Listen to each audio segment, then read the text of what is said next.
नमस्ते। छठ पूजा शुरू हो गई है और ये जो है दीपावली के छठवें दिन मनाई जाती है। छठ पूजा में हम सूर्य देवता की आराधना करते हैं और साथ ही साथ छठी मैया की भी पूजा करते हैं। छठी मैया सूर्य देवता की बहन है। सूर्य देवता हमें एनर्जी देते हैं और जो छठी मैया है वो हमारे संतान की रक्षा करती हैं और हमें सुख और समृद्धि प्रदान करती हैं। तो पारण की थाली जो बनती है ना, बहुत विधि से बनती है और ऐसी थाली बनती है कि जो लोग इतने समय तक व्रत करते हैं, इतने घंटे व्रत करने के बाद वो खा सकें। तो हमने आज पारण की थाली बनाई है और पारण की थाली बनाने के पहले हमने काफ़ी रिसर्च किया है। जो लोग व्रत करते हैं उनसे हमने बातचीत की है और उसके बाद उन्होंने जो बताया है उसके अनुसार ही हमने पारण की थाली बनाई है। तो हमने आज पारण की थाली बनाई है, आशा करती हूँ आपको बहुत पसंद आएगा। बनाना शुरू करते हैं कढ़ी से और हम बनाएंगे पकौड़े की कढ़ी। हमने लिया है 1 कप बेसन, ये चने का बेसन है और इसमें हमने डाला थोड़ा सा पानी, जो कि हमें पहले बनानी है पकौड़ी। छठ पूजा 4 दिन का पर्व होता है। पहले दिन को हम कहते हैं नहाए खाए। इसमें हम नहा के अपने को शुद्ध करते हैं और उसके बाद हम खाना खाते हैं जिसमें लौकी, भात, चने की दाल होती है। फिर दूसरे दिन पूरे दिन व्रत करते हैं और इसको हम कहते हैं खरना। शाम को संध्या के बाद हम खीर बनाते हैं और ये होती है गुड़ की खीर और उसके साथ रोटी और केला खाया जाता है। तो तीसरे दिन हम घर में प्रसाद बनाते हैं जिसमें हम ठेकुआ बनाते हैं। ठेकुए की रेसिपी भी मैंने अपने लिंक में दे दी है। और चौथे दिन उगते हुए सूरज को अर्घ देते हैं।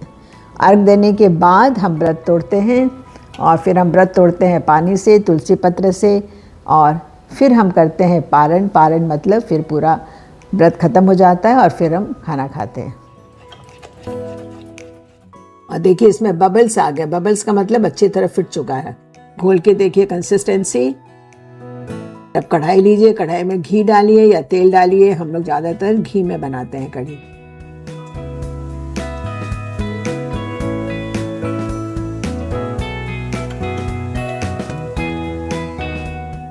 देखिए पकौड़ी एकदम फूल के ना, इसमें ज़्यादा तेल या ज़्यादा घी नहीं डालना होता, कम डालना होता है, जिससे कि हम लोग बोलते हैं दोहरी हो जाती है पकौड़ी।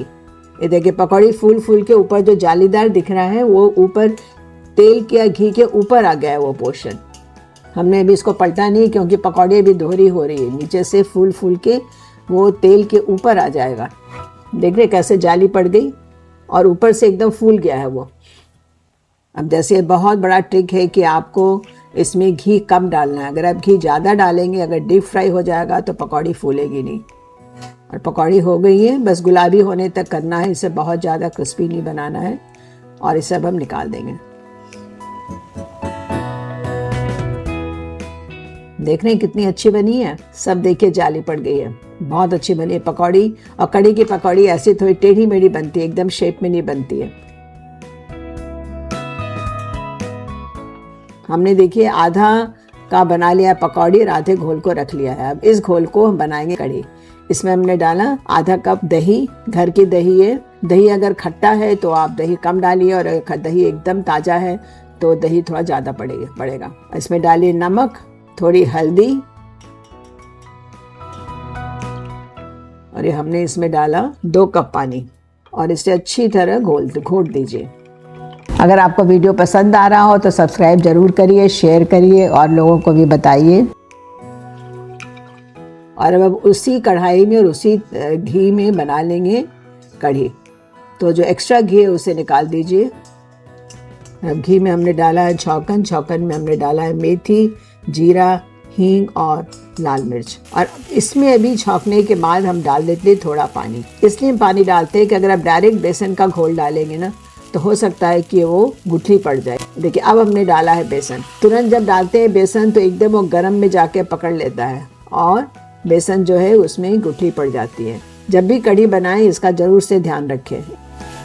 और मैं तो शुरू में घुटनी से ही उसे घोलती रहती हूँ जिससे कि एकदम अच्छी तरह बेसन मिलता रहे पानी के साथ और जरा भी गुठली नहीं बने। ये स्टेज कढ़ी बनाने के लिए बहुत इम्पोर्टेंट होता है। देखिए काफ़ी गाढ़ा हो गया है तो इसमें हम और पानी डालेंगे। करीब करीब 2 कप के पानी हमने और डाला। इसे उबलने दीजिए और साथ साथ इसे चलाते रहिए और जब लगे कि काफ़ी थोड़ा उबल चुका है, बेसन पक चुका है, तब हम इसमें डाल देंगे अपनी बनी हुई पकौड़ी। और कढ़ी हमारी ऑलमोस्ट रेडी है। हमने अलग से मिर्ची नहीं डाली है क्योंकि छठ के पारण में बहुत मिर्ची मसाला रहने से लोगों को खाने में थोड़ी दिक्कत हो सकती है।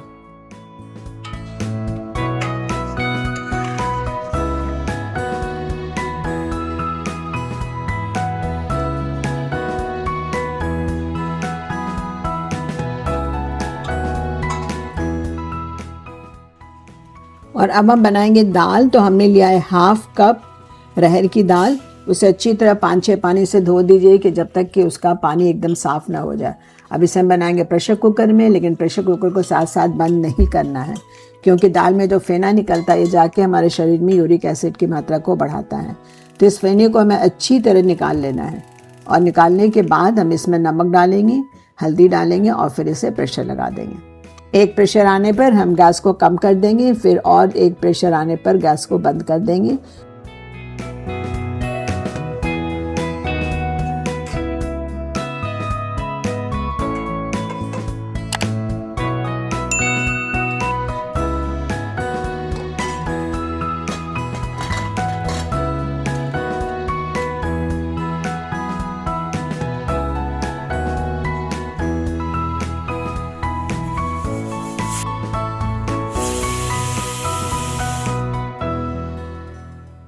हमने बना ली कढ़ी, हमने बना ली दाल और अब हम बनाएंगे सब्जी।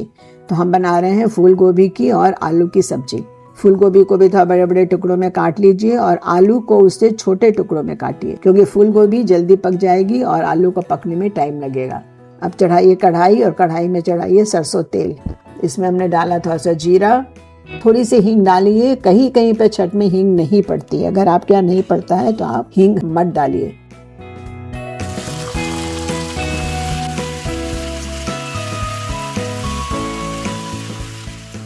हमने डाला इसमें हल्दी, थोड़ा सा नमक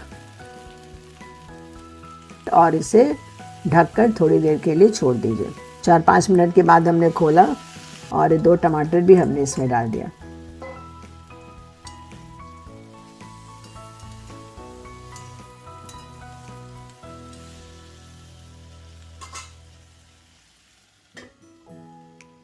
इसी तरह बीच में 2-3 बार खोलकर देख लीजिए कि सब्जी अभी पकी कि नहीं।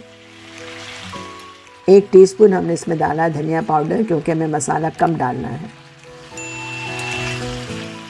अच्छा, फिर हम एक बार ढक देंगे जिससे कि मसाला भी मिल जाए और टमाटर अच्छी तरह गल जाए।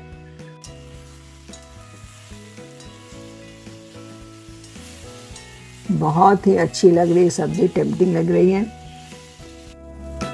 और ये सब्जी तैयार है। और अब हम बनाएंगे बैगन और बड़ी की सब्जी। बैंगन लीजिए, उसे थोड़ा बड़े टुकड़ों में काट दीजिए क्योंकि बड़ी को पकने में जैसे भी समय लगना ही लगना है। कढ़ाई लीजिए, कढ़ाई में डालिए सरसों तेल। सबसे पहले बड़ी डालकर भून लेंगे इसे।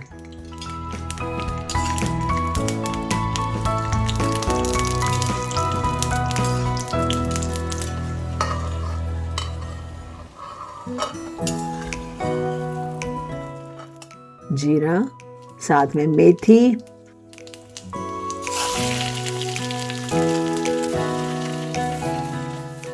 इसमें साथ में डाल दीजिए बड़ी,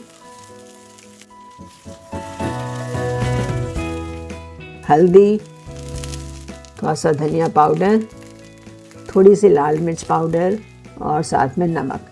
नमक ध्यान से डालिएगा क्योंकि बैगन जब पक जाएगा तो काफ़ी कम हो जाता है। बड़ी को हमें सॉफ्ट करना है इसलिए इसमें हम पानी डालेंगे भी।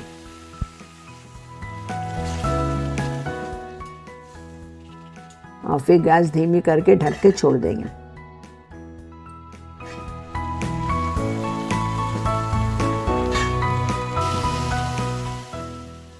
आपको देख के ही पता चल रहा होगा कि जो बड़ी है वो एकदम सॉफ्ट हो गई है।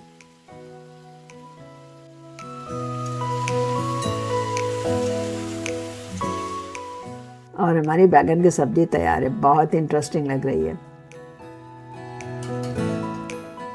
और अब हम बनाएंगे तीसरी सब्जी, वो है लौकी की एकदम सीधी सादी सब्जी। लौकी कटी हुई है क्योंकि बाकी जो लौकी थी उसको हमने काट के पहले से रखा है। इसमें डाली घी और घी में डाला है जीरा और जीरे के साथ में थोड़ी सी हींग और लाल मिर्च को तोड़ के डाला है और इसमें छौंक दीजिए लौकी।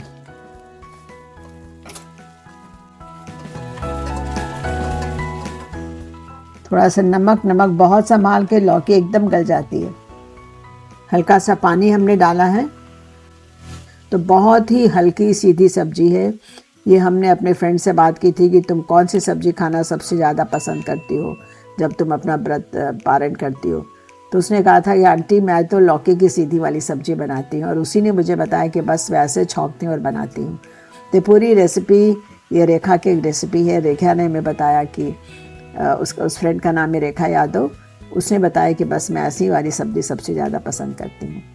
तो ये सब्ज़ी खासकर हमने रेखा यादव के लिए बनाई है। और इसे भी ढककर छोड़ दीजिए और 2-3 बार चलाते रहिए खोल के, और देखिए जब आपको लगे लौकी पक गई है तो बंद कर दीजिए।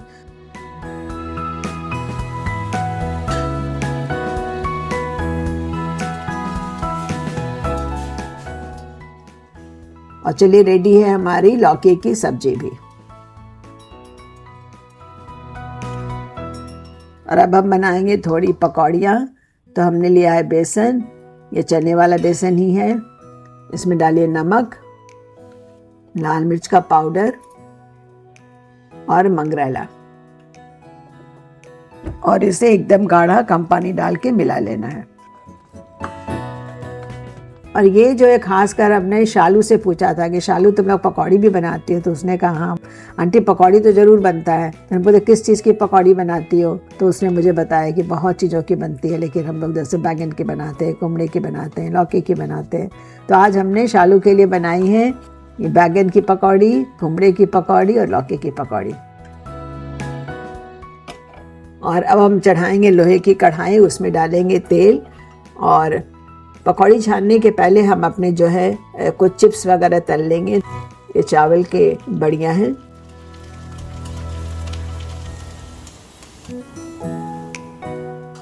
और साथ में हम तलेंगे पापड़।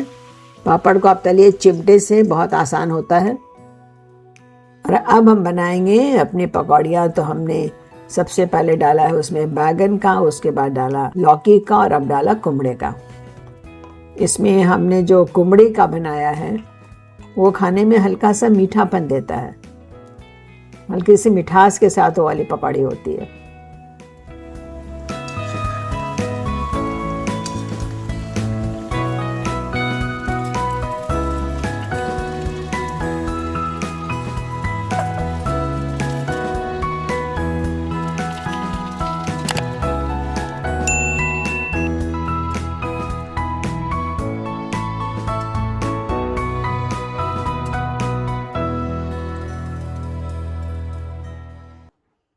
और एकदम लास्ट में हम चढ़ाएंगे चावल। हमने लिया है 1 कप चावल, और चावल को हमने भिगो के छोड़ दिया था। करीब 20 से 25 मिनट तक चावल भीगा है। ये हमने लिया है गुलाबसोर चावल, जो हल्का सा मीठा होता है। मैं बंगाल में हूँ तो बंगाल का चावल बहुत अच्छा होता है। ये चावल भी हमने लोगों से पूछ के बनाया है कि तुम लोग कौन सा चावल खाना पसंद करती हो। मैं गुलाबसोर बनाऊँ, मैं गोविंद भोग बनाऊँ कि मैं दूसरे चावल बनाओ। तो सभी ने कहा नहीं, गोविंद भोग मुझे सबसे ज़्यादा अच्छा लगता है। तो हमने गोविंद भोग चावल बनाया है। और चावल चढ़ा के इसे बस जरा से जैसे उबाला है बस गैस सिम करके ढक के छोड़ दीजिए। धीरे धीरे चावल होता रहेगा। चावल जब एक बार बनना शुरू हो जाए तो उसको बीच में छूना नहीं चाहिए। और चावल भी रेडी हो गया। तो चलिए अपनी दाल देखते हैं। हमने प्रेशर तो खोला नहीं है दाल पर में, तो हमने दाल का प्रेशर खोला तो देखिए दाल एकदम रेडी है, लेकिन थोड़ी गाढ़ी है। तो उसमें हमने थोड़ा सा पानी मिलाया है और उसके बाद हम छौंक देंगे दाल को। दाल छौंकने के लिए हमने डाला है घी, उसमें डाला है जीरा, जरा से हींग और लाल मिर्च।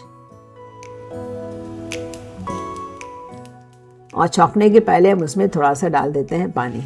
इससे पूरी खुशबू भी आ जाती है और जो लाल मिर्च है उसका कलर भी आ जाता है। हमने दाल को छौंक दिया और थोड़ी सी हमने ये बचा लिया है जो कि हम ऊपर से डालेंगे। दाल भी खूब अच्छी गली है लेकिन एकदम मिली नहीं है, तो बहुत ही अच्छी बनी है। अब चलिए हम लगाते हैं थाली। थाली में सबसे पहले हमने डाला कढ़ी। कढ़ी को देखिए एकदम सॉफ्ट पकौड़ी है और ऊपर से हमने डाल दी इसमें छौंकन, इससे फ्लेवर और एनहांस हो जाएगा। और अब हमने लिया दाल, दाल में भी थोड़ी सी डाल दी छौंकन। और ये है हमारी सब्जी, बैगन की और बड़ी की सब्जी, और साथ में आलू गोभी की सब्जी। आलू गोभी की सब्जी पे थोड़ा सा डालिए आप धनिया का पत्ता। अरे भाई हमारी लौकी की सब्जी, इस लौकी की सब्जी में खाने के साथ थोड़ा सा नींबू डाला जाता है, तो मैंने साथ में रखा है नींबू। और ये हमने लिया चावल, एकदम गरम चावल है। चावल एकदम लास्ट में बनाइए, गरम गरम चावल परोसिए। बैगन का भाजा, बैगन की पकौड़ी जो भी बोल सकते हैं, और साथ में है लौकी की और कुमड़े की भी पकौड़ी, और उसके साथ है हमारे चिप्स या हमारी बड़ी जो हमने चावल की बड़ी जो फ्राई की है। मीठे में हमने रखा है रसगुल्ला और साथ में मूंग दाल का शीरा। तो 2 मिठाई हो गई, 3 सब्जी हो गई, दाल हो गई, कढ़ी हो गई, पापड़ चिप्स हो गए और चावल, गर्मा गर्म चावल। देखिए हमारी पारन की थाली बन गई है। और इसमें आपको कौन सी डिश सबसे ज़्यादा पसंद है ये आप प्लीज़ कमेंट सेक्शन में लिख के बताइए। आशा करती हूँ ये पारन की थाली आपको पसंद आई होगी। छठ मैया आप सबकी मनोकामना पूरी करें, और फिर मिलते हैं अगले दूसरी रेसिपी के साथ। Thank you so much for watching.